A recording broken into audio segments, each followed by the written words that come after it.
Benga, what is the latest out there in Kano?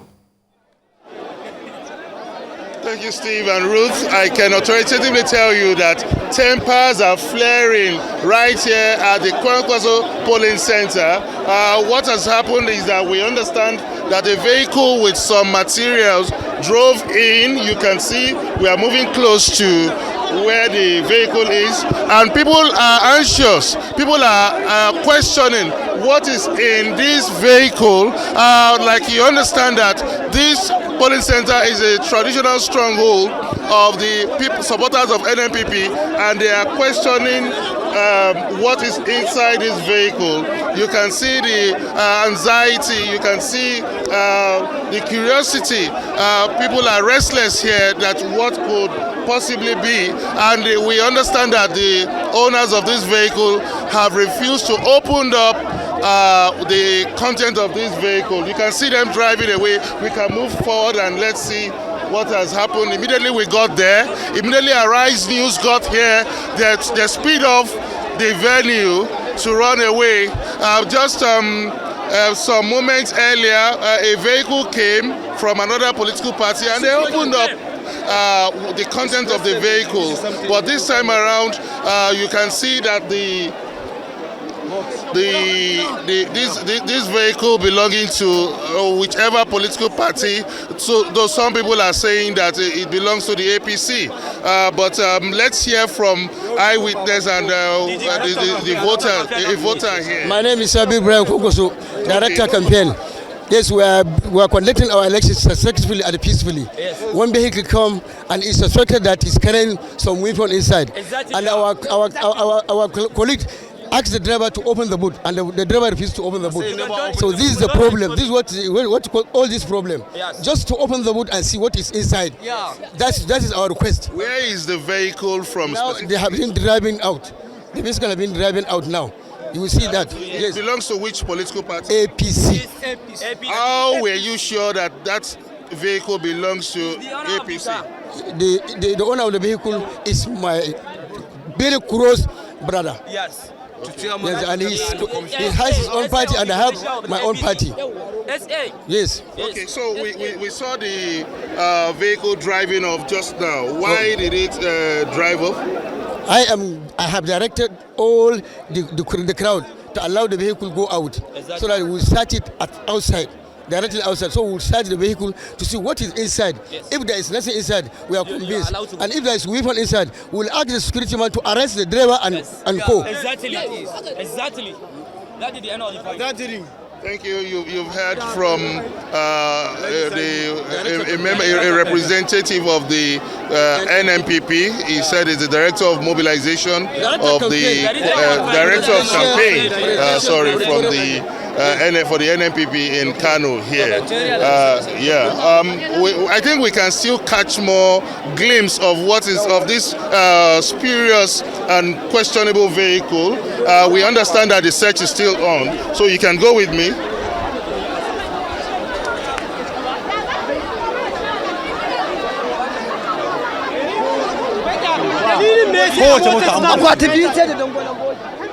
So here is the vehicle.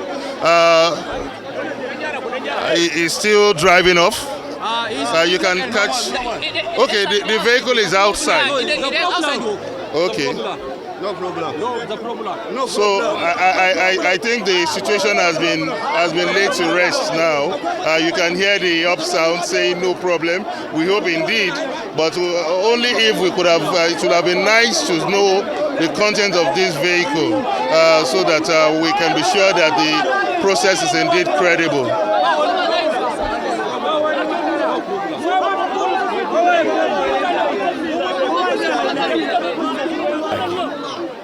Hello, Benga. You said there were two vehicles. Benga, can you hear me? Hello, Steve. You said there were two vehicles, right? You said there were two that came to the place. There were two vehicles that came to the spot. What I want to ask is that what was in the first vehicle and under what party was it? You said there were two vehicles that came to. What was inside the vehicle? The other one, we've not been able to ascertain the political party that vehicle belongs to, but we understand that he agreed to open up his vehicle and they saw that there were no suspicious item or questionable item in the vehicle.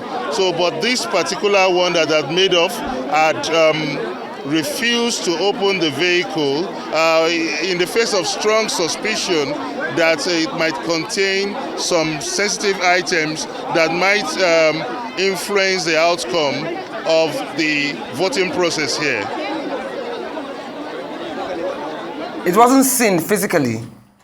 It's just based on suspicion. It's not like anybody actually saw what was inside the vehicle to make these assumptions. Based on suspicion, but but the big question is, why has it refused to open up his vehicle in the face of pressing demand, in the face of such a strong agitation for him to open up? Yes. Because this is meant to be a transparent process. Was there any intervention, Benga?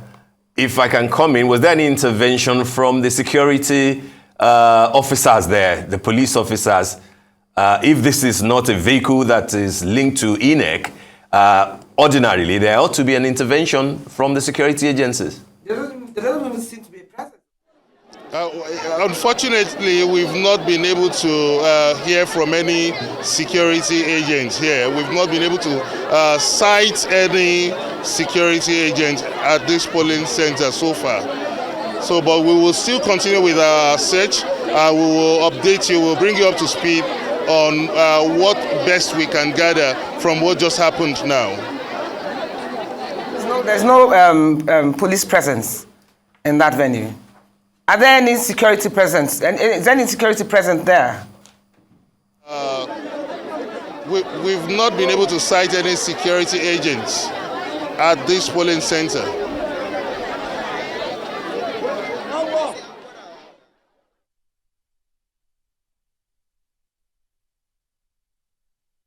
I mean, Kadiria Emmanuel, it looks like things are, hotting up a bit. Well, as media, can I say this? We have a responsibility to report only facts. Only facts. It is not only INEC that has a responsibility to deliver credible elections. We have huge power as these polls are going out, and what that means is that we should stick to facts.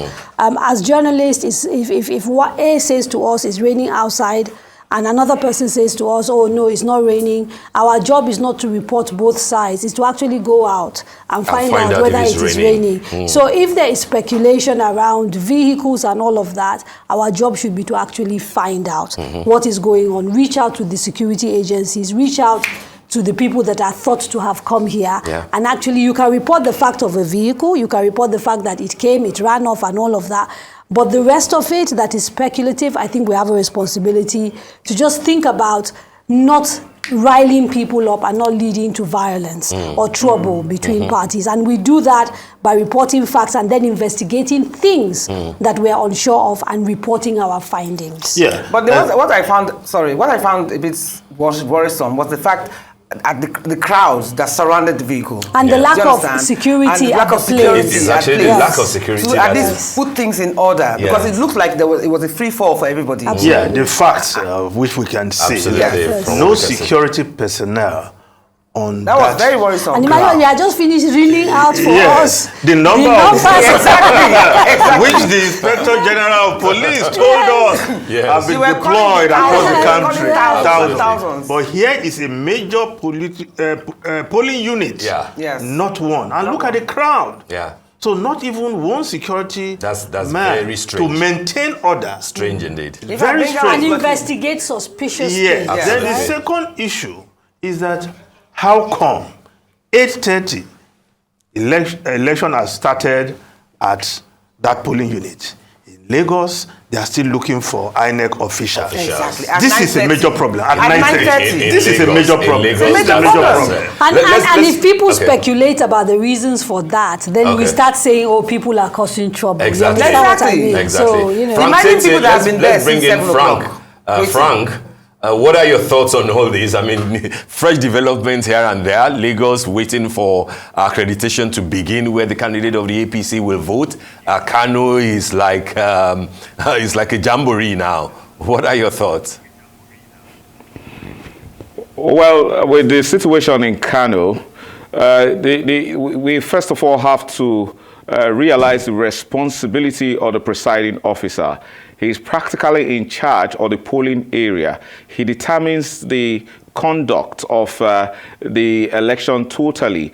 The police has a statutory role to play in the conduct of elections, together with the the agents of the candidates. So if you have a vehicle coming to the polling area that contravenes expressly provisions of the Electoral Act, the presiding officer ought to take charge by giving an order to the police officer or the police men there to actually get the vehicle act. There shouldn't be much reason for apprehension by the voters when they have a vehicle coming in that manner, because we're talking about an election that is technologically driven to the extent that accreditation is done electronically, and nobody can actually vote without a voter card, a PVC. So no matter what the drama is, whether there is the fear that some kind of extraneous materials are being introduced to the process, that will not hold water. However, it is important that presiding officers are reminded that they are responsible for the total conduct of the election in their polling areas. Now, with regards to Lagos, and particularly the polling unit where the candidates of the All Progressive Congress, Bola Ahmed Tinubu, is supposed to vote, there are expectations that there could be problems with regards to timing, and that's why INEC, not necessarily because INEC said so, that's also the provision of the Electoral Act, that whereas there is going to be a stipulated time for the elections to begin and close, but if it happens that there are already potential voters at the polling area and the electoral process hasn't even started, or it has started and is unable to take care of those who have voted, there is reasonably expected to be an extension of time for everybody that is present, every potential voter that is present with a PVC to actually vote. If that doesn't happen, then there is a contemplation, a very strong one, that the election may move on to the next day. So it's not altogether, alarming if elections don't hold as at the time that they should. If for any logistic reason or for any reason that they didn't contemplate, whatever it is, if the elections cannot completely hold in a polling unit, then it may have to be shifted to the next day. So generally, I think that the atmosphere is good, apart from the pockets of violence that we had preceding the election. I think we're about to witness apart from the 1993 election, we're about to witness another election that would hold a record of compliance so far in the history of our democratic process. Possibility that if the elections cannot be extended, it might now be extended to tomorrow if some of the polling booths don't start registering early enough? Yes, indeed. That's a provision on the Electoral Act. For many reasons, the elections may not hold in certain polling units, not the general election. But there is a fundamental demand for every Nigerian, I think we'll start for INEC to ensure that every Nigerian who has a PVC to vote, there is a fundamental right. So if for any untoward reason, for any maybe violence or the fact that election materials didn't get there on time, then the election will be postponed for just 24 hours. And it's not necessarily whether or not it will affect the total outcome of the election. The right for the potential voter to exercise his franchise is so crucial that if for any reason it doesn't hold, it moves on to the next day. Okay. All right. Thank you so much, Frank Tete, for that special input there. And also we want to thank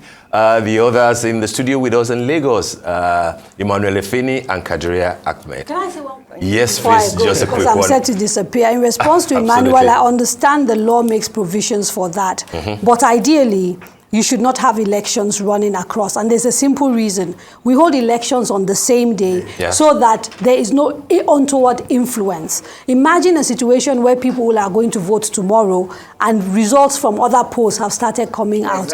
You cannot say that those results are not influencing the way people are going to vote. So my thing is INEC should do their best to ensure that they start as quickly as possible so that people can vote within a reasonable time and results are not influencing the way people are voting. Yes. But thank the election today. Today, exactly. Yes. And I have to run now. All right, that's great. I mean, the president, Muhammadu Buhari, is just about to get accredited and vote, I believe, in Daura, in his home state. So, Kadiria, before we allow you to leave, I mean, that's an important development, isn't it? And Emmanuel, the president casting his ballot. Yes, the president is out there casting ballot. Like I said earlier, this is one election, the heartbeat of the president. President Muhammadu Buhari will just rest easy. He's not a contestant for the first time in a number of years. And so it's good. He's there out to cast his vote. And unlike in Lagos, the INEC officials are ready. And like we saw in Adamawa, again, the integrity of the rules around polling are not being observed. Too many people around him, He's not as much as Atiku. No, I know, people understand what it is to be an outgoing president. Yeah. So. they are now looking to latch on to the incoming president. So I'm not surprised, but I'm just saying, again, we talked about signaling, the importance of sort of people ensuring that they lead by example and that when they make rules, they are the first people to adhere by those rules. Because it's about the integrity of the polls, about ensuring that people are not intimidated. So those of them who are leaders should lead by example. That's all I'm saying. But Kadiria, just before you leave, this is a president who has a candidate that he's supporting in his party, but at the same time, he says the process must be transparent, must be free, must be seen to be. I mean, what do you think that today will mean to him? Well, I think perception matters. We want to leave a legacy behind. And despite all the sort of criticism, I'm sure he's looking and thinking, if I can get certain things right, hopefully that's what Nigeria will remember me for. I don't know whether that's what Nigeria will remember him for. Well, but that has to be his hope. That has to be his hope. In the heart to hope that. Maybe, but you can't stop somebody from hoping, can you? Depends on how tight your belt is. If the president can deliver today a free, fair and credible election and hands over to the next president on May 29, I think it will say something for his legacy. It will say something, but it will not clean his slate. But the president is very much aware of that. It will linger if this election is free, fair and credible. It will linger in the memory of Nigeria. That it will say something, but it will not clean his slate of performance. It will not give him flying marks. The jury is still out of the performance. The thing with the way history judges people is sometimes you never know until you actually get there. Because, the circumstances of today will be so different from 20 years from now. So when people are looking back, nobody can be absolutely sure what judgments they will be applying. It will all depend on what follows from this election. I would have thought that will apply when they become president, when they take on the mantle of running the country. The kind of legacy that they want to leave behind. Absolutely. Not what you did the last week or the last month. No, absolutely. But we're saying that the reality. How did it impact on the average person's life? No, we're not. I think maybe, Ruth, what you seem to hear us saying is that we're defending Buhari. Well, that's what it comes across as. No. So if you listen a little bit more carefully, I was asked about what he might be thinking. So we're speculating about his state of mind as he prepares to hand over power. And based on our experience of the way presidents in the tail end of their administration, how they operate, most of them at that point is when they start thinking legacy. They don't normally start thinking legacy in their first I would have wished that they started thinking legacy. Well, yes, obviously. But don't also forget that what lingers in the memory of many Nigerians about Goodluck Ebele Jonathan is that he introduced technology into the electoral process, despite the fact that it was contested. And he stepped down. And when he was defeated, he was very gracious in accepting defeat. I think that and giving us really some peace, because if you think about the antics of Mr. Orubebe and what could have happened had the president indulged him and said, you know, I'm not going to hand over. I think that's what made that period particularly special because there was a lot of tension. And if he had said no, we would be having a different conversation. Also, Kadira, if Jonathan had the spirit of the blood of the baboons will flow if I don't wait. Okay, no, but like you said, I'm glad that Jonathan has left that antecedent. Yes. And I know that every other person that comes after him will now be judged according to that. And then something else you said, that funny enough, in years to come, all we will now remember is this last step that he took.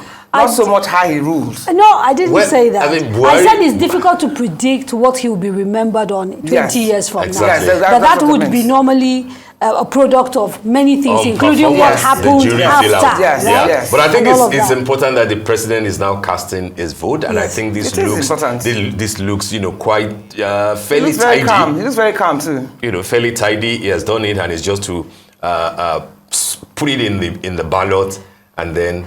But the way he's holding it, can we not see? He's showing it. He's showing it now. Oh, really? Illegal. No, but please, is it me or the president is actually? Is that allowed? No, it's not. Oh, he's not supposed to do that, is no. That's why it's secret ballot. You're not. But it's a significant thing for him to do, isn't it? It is. Will he, you know? I wonder whether the pressure in the party and the sort of little infights they're having, where there are speculations that maybe what he's saying is different, and he now wants to prove my own. He's showing it again. He's still showing it, and he now wants to prove that I'm a party man. Okay, let's have Frank from Abuja. We thank him earlier, but let's have it. Kadiria, you've done very well. Thank you so much for having me. Hopefully, I'll see you guys tomorrow. All right, so the president. No, but have you noticed how the president is looking very young? It's as if he has aged 10 years backwards. he's looking quite healthy. All right, Frank Tete from Abuja, you can see what's going on. The president displayed his ballot paper, not an ideal thing to do, but what are your thoughts, Frank? Expressly how the people turn up. I'm very impressed, I'm very happy. What are your expectations having voted, Your Excellency? Well, the candidate I voted for, I already mentioned it in so many number of states. In Nasarawa, in Katsina, in Sokoto, all over the place. I mentioned my favorite candidate, and I believe my constituency will choose him 100%. What is your advice to Nigerians as they await the announcement of the results? Yes, Nigerians should make sure that they have been respected. That means the candidates they want to vote for, they are allowed to vote for him. The president is saying that, you know, this is what I've waited for all 4 or 8 years, if you like. But do you think it's about excitement that made him hold his paper up? Because it's supposed to be exposed. Like Kadiria said, I think he's speaking to the undercurrents of the politics within APC. Some of them are so agitated, they didn't know that I tried 3 times. I ended up in Supreme Court 3 times. And then the 4th time I said, God did, and God sent technology. With permanent voters card, no fraudulent person can come and claim anything more than 1 vote for himself. This one. What you question? Just ask for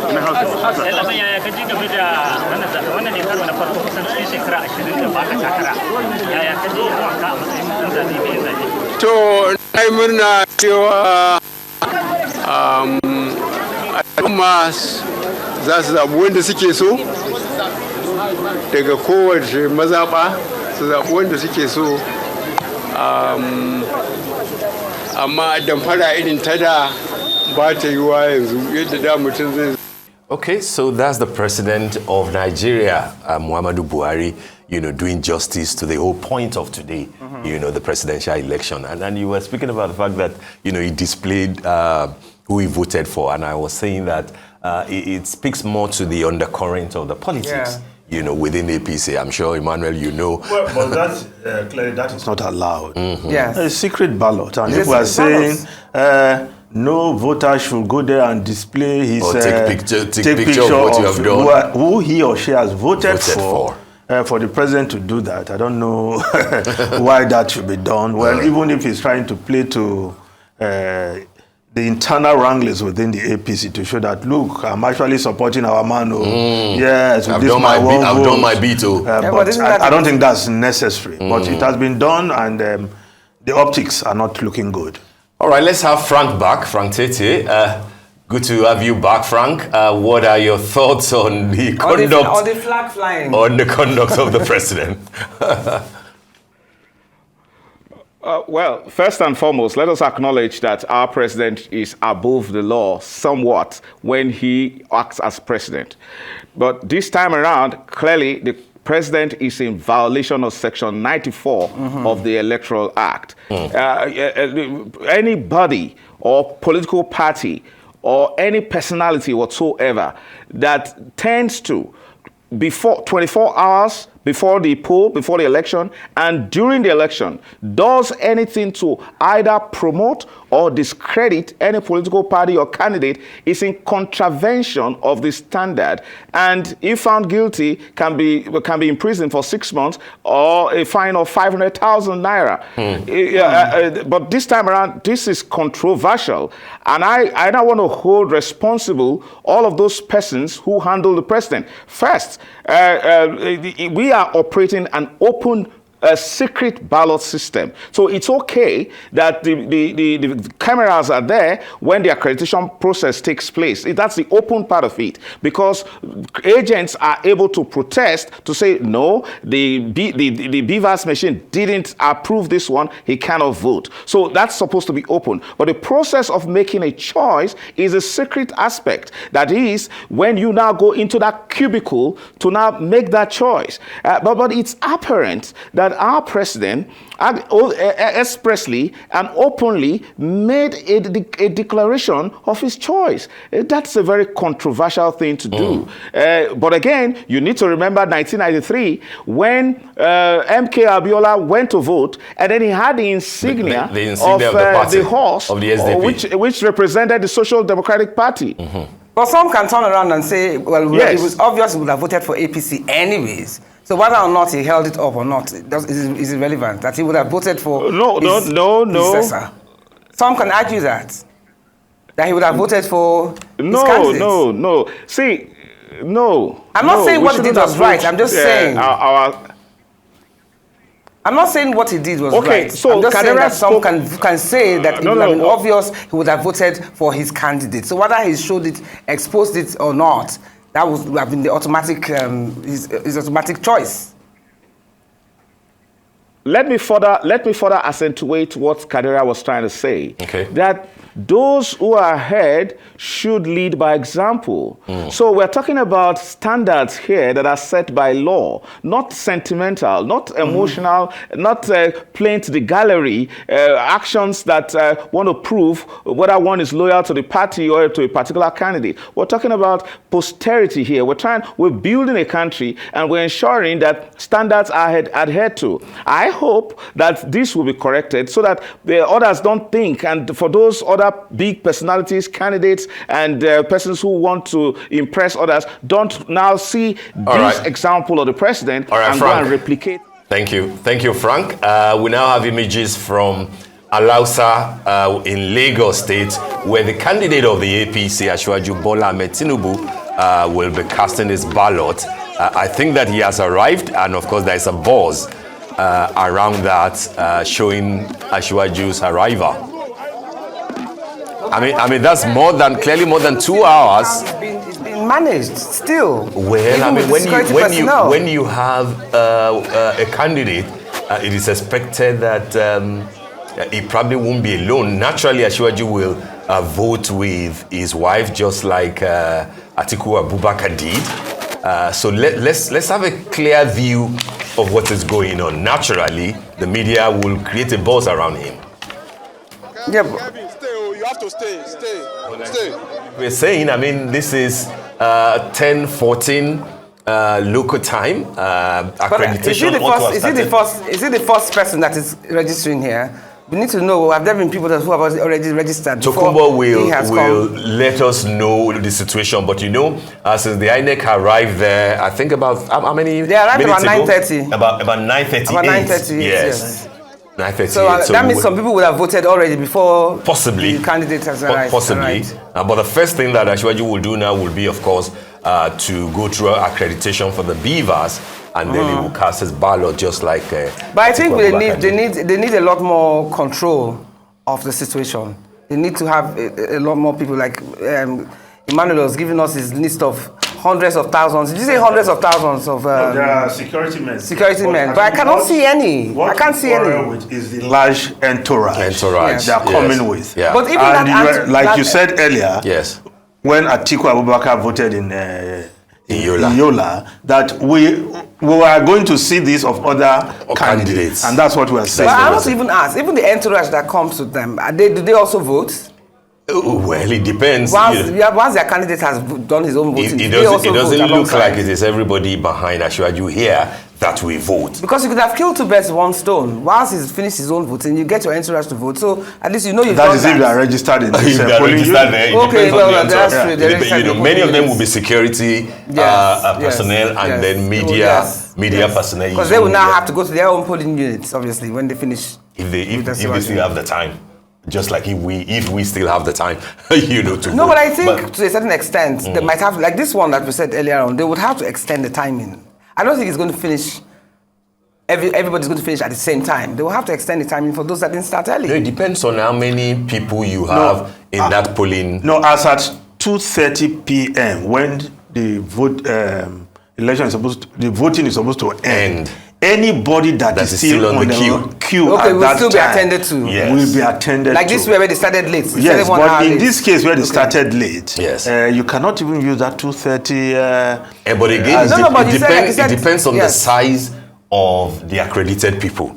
It might be finished by 1 if the people there are not. I like what Emmanuel said. No matter, even if it's 2:30, as long as there's still people there, they would attend to them. So that covers up. That is the rule. Yes. But I'm saying that not all polling units have the same number of people. Of course. Or even the same turnout. The same turnout, absolutely. Absolutely. But the issue of turnout is okay. So we can see Asiwaju here with Yeye Oluremi Tinubu, Senator Tinubu. Who.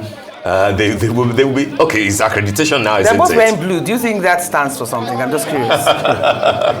What does blue stand for?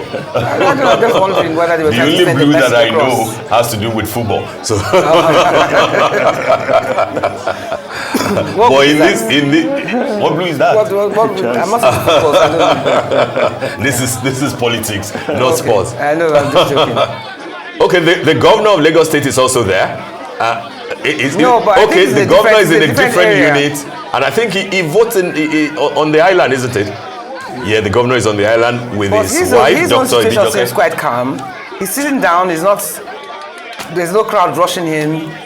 Well, we will have a better view of what is happening on the island. The islanders are not the governor's situation is relatively calm. But that's on the island. No, that's a well-organized polling unit. But that's how it should expectedly. be. Because you can see there are chairs for people. There are chairs for people to sit. So not just for the governor. I'm sure when he leaves, others will still use those seats. Exactly. Where does the governor vote? Is it Bodilon or you reckon because it's on the island, that's why it's more calm?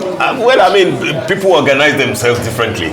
And you can see that people are sitting down here, no rushing. Maybe they will be served by, Tinubu's one looks rowdy, uncomfortable. It is assured looks like it's going to be the candidate of there won't be any mayhem. It is the candidate of the party, and that's expected. That's expected. But even aside from that, when we were watching Kano, for instance, Kano didn't look as rowdy as this. It was still, even though they had a lot of people. The candidate had not come out. Okay, well. Kwakwanso had not come out. So once you have the candidate, so you can see that Asiwaju is also appealing to people to calm down, to take it easy.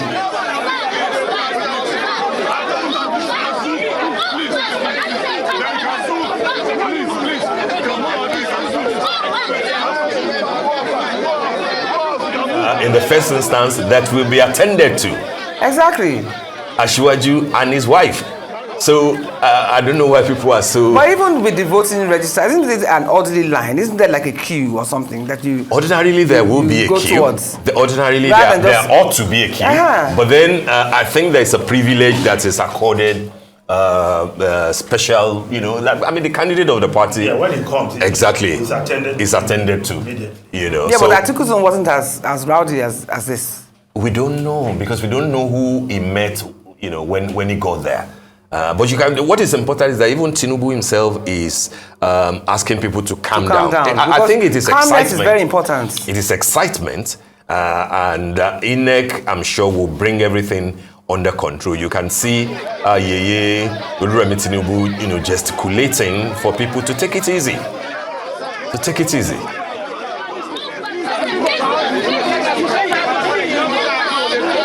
You see, this is part of what one is afraid is going to happen, because all this now, we spent about, another 5-10 minutes on just doing this.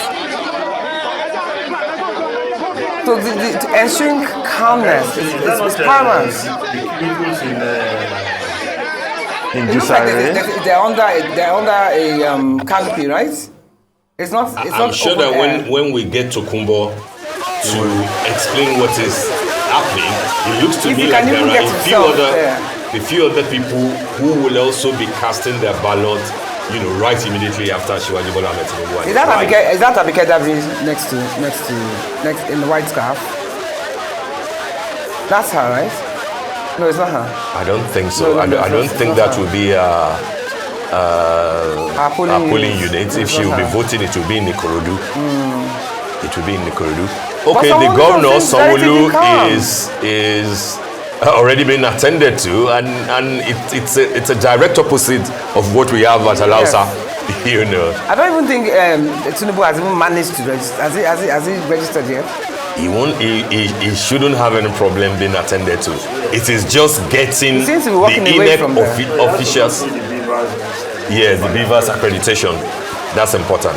But he's also asking people to move back and to take it easy. But that's not his job to do. That's the job of the security people to have done. Naturally. All right, so we have Tokunbo Oituji on the line. Tokunbo, what is going on out there? We can see Asiwaju and his wife frantically trying to, ask people to calm down. What is the situation? Has he been attended to? Tokunbo.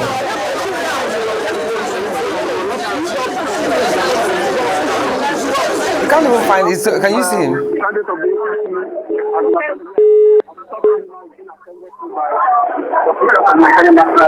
We walked in here about 15 minutes ago, along with his wife and some of his aides. And going through the process of accreditation now to start the vote.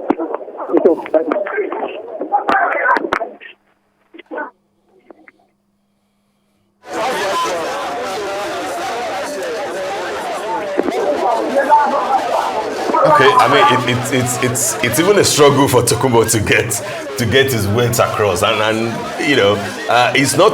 it's not totally surprising, Emmanuel, that this is where we found ourselves. I mean, there will always be a buzz around Asiwaju anytime, but this is totally different. No, but it's a bigger buzz than usual. It's unusual. I expect that when the candidate comes, he's given that privilege to go and get his accreditation and cast his vote. Yes.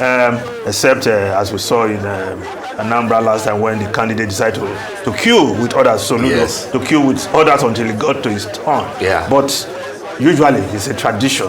When he comes, he goes straight and is accredited, given his ballot paper, and he casts his vote and leaves, irrespective of the number of persons in his entourage. But in this case, I don't know what. But it's almost looking as if they're not prepared. Commotion. No, but Asiwaju already has. No, Asiwaju has the ballot papers with him now. It's INEC that seems to have the problem.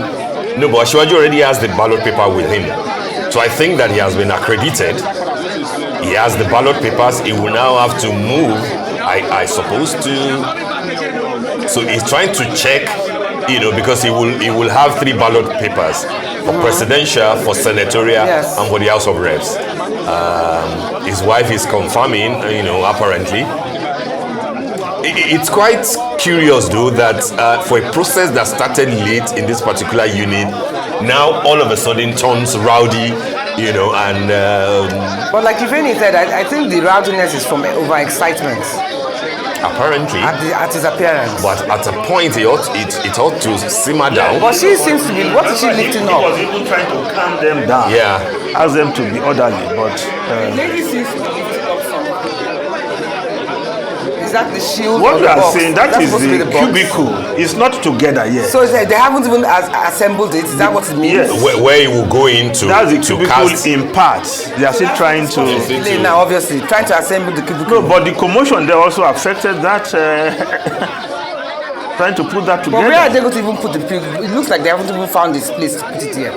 Because the cubicle ought to be at an isolated place, just beside the unit. But it looks like they're placing it where they are standing. No, but also the handlers of Asiwaju Bola Ahmed Tinubu ought to have also known that. Without the cubicle being ready. Yes, you don't ask your principal to start. Exactly. You ought not to have approached. Yes. To ensure that everything's ordered. And make sure everything was already in place. Yes.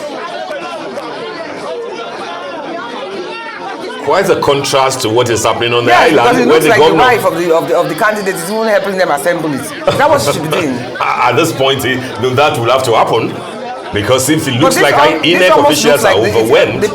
Some of these places are disorganized. Someone who have finished voting and is about to address the media. Done and dusted. Exactly, done and dusted. Gentlemen of the press, I know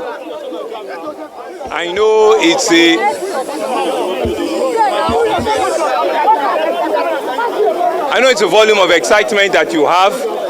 Thank you very much. As you can see, as you can observe, I've just casted here. I'm at Lagos Island, Eyekole ward, and it's been very peaceful. We came in here, we sat down, and after a couple of minutes, we were called on for accreditation, and the accreditation, I think, went very well, my wife and I, and we were given the ballot papers to go into a cubicle, cast our votes without without any form of hindrance, without any form of, intimidation or anything. And we've casted the vote, and I've also been inked, haven't casted our vote. So I want to confirm that it is live and well here. I think there is a fairly good turnout here, and I want to imagine driving from very peaceful without any incident at all. And I'm hoping that for the next couple of hours while it's on, it will be reflective of what we've seen here in all of the polling units that we have in the state and in the country at large. So thank you very much, gentlemen of the press. Mo fẹ́ dúpẹ́ lọ́wọ́ gbogbo wa ní o. Ẹ ti rí i pé ní àárọ̀ yìí, àwa èmi àti Madam First Lady àti jáde wá sí Lagos Island. All right, that's a good one. I mean, if you notice earlier on, the president also spoke, in Hausa after addressing the media in English. So I think that's what the governor of Lagos State, Babajide Sanwo-Olu, is also doing, to basically capture in few words what has happened. And he has kind words for the process so far, saying that it's been smooth. He was attended to nicely. And he's, together with his wife, they cast their ballot without any hindrance or any issues, which is not the same thing so far that we are seeing in Alausa, where the candidate of the party, Asiwaju Bola Ahmed Tinubu, appears to be going through a bit of a struggle. To cast his vote. Absolutely. I don't know. I want to go back. I know that I don't want to overflow the issue, but do you really think the president flashing his votes would really influence anybody's decision on who to support? It's about propriety. I know that. I agree that it wasn't right legally, but will it really make any impact on who to vote for? Whether it does or not, what is important? Exactly, it's besides the point. I guess it's besides the point, yes. It's not because I was just saying it's obvious that you would have voted for it. It's not likely that we will see any of the candidates doing that. Even if they have heard or seen that the president, did that kind of a thing. The president didn't do that in 2015, when he was seeking to be elected. He didn't do that during his re-election. For me, as we said earlier, it's about the undercurrent of the politics within his party that has apparently compelled him, to want to prove. But what is it to do exactly? Beyond all reasonable doubt. He wouldn't have voted for anybody else. So it's already obvious who he would have voted for. That's my point. The mere fact that he displayed his vote showed that he needed to be convincing. Because it would have been obvious that he voted for his party. Let's focus on what Asiwaju is doing, because it looks like I don't think has he cast his vote? He has done so. Okay, so finally, him out of the place now. That's finally, and he's still horrendously rowdy, for a candidate. We thought that Yola was rowdy, but here. I'm curious. I want to even know whether it will be just as rowdy when Kwakwanzo and Peter Obi and the other candidates go to their polling booths. I'm just curious. Well, Kano and Lagos have some similarities. No, but like you said, in Kano, Kwakwanzo has not come yet. No, he hasn't. I just wonder if the same excitement is going to be in all the other stations, the other political candidates. To Yola. And we can see what has happened in Lagos. But let's see if Asiwaju will also address the media the way that the president and Atiku Abubakar have done. He will most likely do that close to maybe when he's in the car. Close to the car, because the crowd is mammoth. We can't even find our reporter. Everybody is lost in the belief. Okay, so I don't think it's possible to get his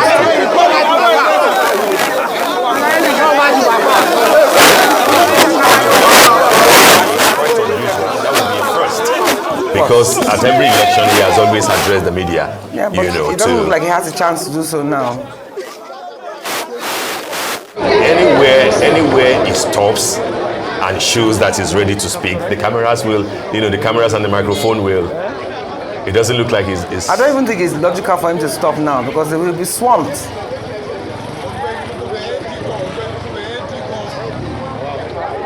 Even for the cameramen, it's a bit of a struggle to get the right shots and focus. It's a bit of a struggle. This is when your professionalism is tested. I hope this frenzy would quiet him down after a while. That is not something that when they're announcing results, we're going to see experiences like this on the roads. No, it will depend. One has to just hope that that's not what's going to happen. It will depend. It will be a bit animated, but let's hope that INEC will have things under control. And let's just so he's ready to address the media. I would have been surprised if he didn't.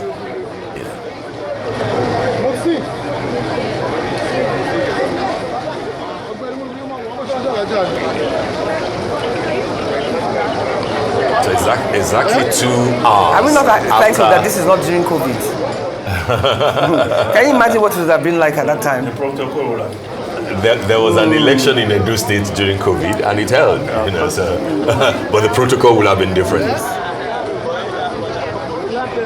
Okay, so he's ready for the.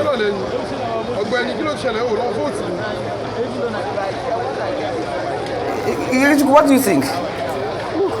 Okay, so we would like to bring in our guest, Achike Chude. What are your thoughts so far? I mean, you've been in the studio with us and you've seen what is happening at Alausa, where the candidate of the APC is voting. Achike, what are your thoughts? Well, I think I'll look at it from even the perspective of security. We do not have the right security safeguards. He is the presidential candidate. and you don't want him to be swamped by all manners of people. There are also some strange elements around. You don't know somebody that might have mischief in mind. So he has security details, and they should be able to map that out. How to be protected. Yes, exactly. So there's no protection. He's not looking protected here, from what is going on. And then again, even the INEC polling unit itself showed that there was no breathing space. You should have some distance. I wasn't there when they started. I met them already started, and it is going smoothly. It's going well. About a lot of Nigerians are coming out to cast their vote, and they are very optimistic about it. I want a very good turnout. This is expected. We need a good turnout, and that is the adoption and commitment to democracy, and the democratic process must, take root. You see? How certain of victory are you, sir? I'm too certain. Are you contesting?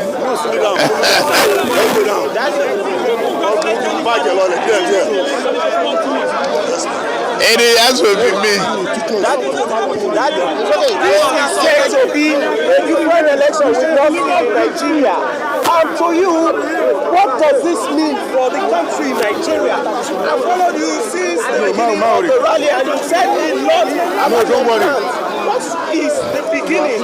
What kind of Nigeria are we looking forward to, sir? A very progressive, prosperous, a very transformative Nigeria. This is it. It has arrived. Democracy is here. And here to stay. The love for you is so massive across Nigeria. To all your fans, even outside Nigeria, what do you have to tell them? Well, I'm happy with them. First and foremost, I'm very confident with what they are doing. I just appeal to them to continue to keep peace, maintain orderliness, and maintain peaceful environment for democracy to take proper root in the country. I am for that. I suffered for it. I fought for it.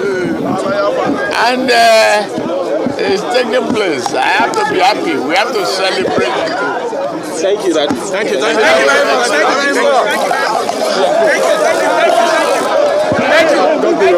very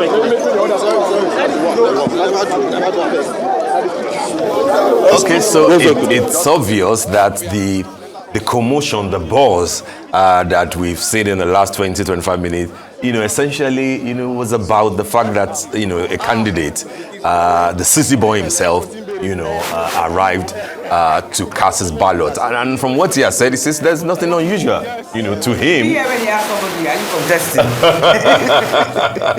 I mean, Ashwaji takes no prisoners, when the question was posed at him. There's something about him that is magnetic, that draws people to him. Yeah. Yeah. Because this mob that we're seeing, we haven't seen it so far. So this is the same polling. So normalcy. Oh, this is the normalcy has returned. Normalcy has returned, and you can see people. So you can now see, Ruth, that it will look like a smooth sail, similar to what we saw, on Lagos Island, where Governor Sanwo-Olu, voted. So this is about Asiwaju, and you see that practically majority of the people out there basically came with him, and they're not necessarily voting. Yeah. But like you said, maybe they will also now, after he has voted and returned, to base, maybe they will now have the courage to go and, because the whole point is to support him. If you truly like him, is to go and cast your vote for him. Around him, the magnetic pull that is he's having on the people around him that just makes you. Let's wait. But then again, let's wait till Kwakwanso also comes out. Exactly. That's maybe when Obi also comes out.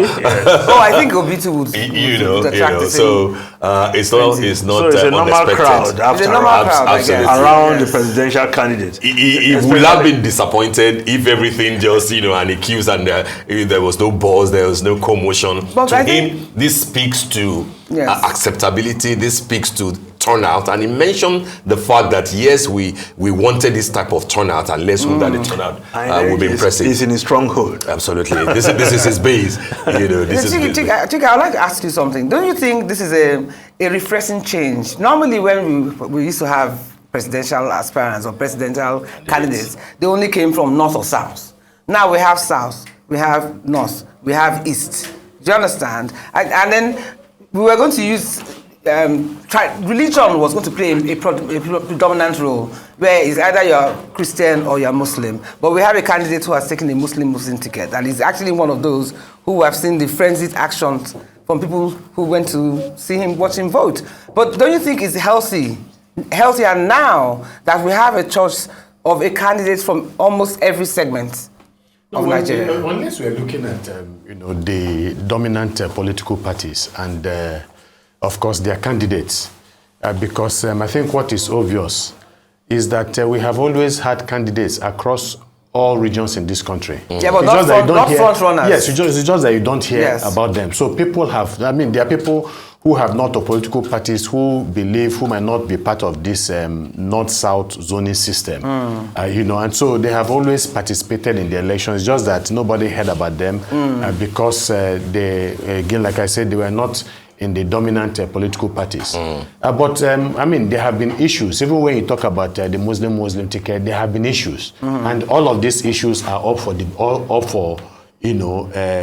all at stake in this particular election. So you cannot discard anything. It is playing a role. It is going to play a role. Look, people have always argued that politics is tribal in so many ways. You have group interests. So all of these things definitely will play out. And so people are going to vote on the basis of so many other considerations. So we definitely, in as much as you want to talk about, one pan-Nigerian vision by all Nigerians, but you're always going to have people who are going to vote according to ethnic lines, people who will vote according to religious lines, and all that, and geopolitical lines. But you will have, again, and that is what some of us are beginning to see, those who will vote along pan-Nigerian lines. We will return to that, but we have to go on a break now, and of course, when we come back, we'll come back to you guys so that we can have more of the analysis. Don't go away. It's still the special reportage and coverage of the presidential election for Nigeria 2023.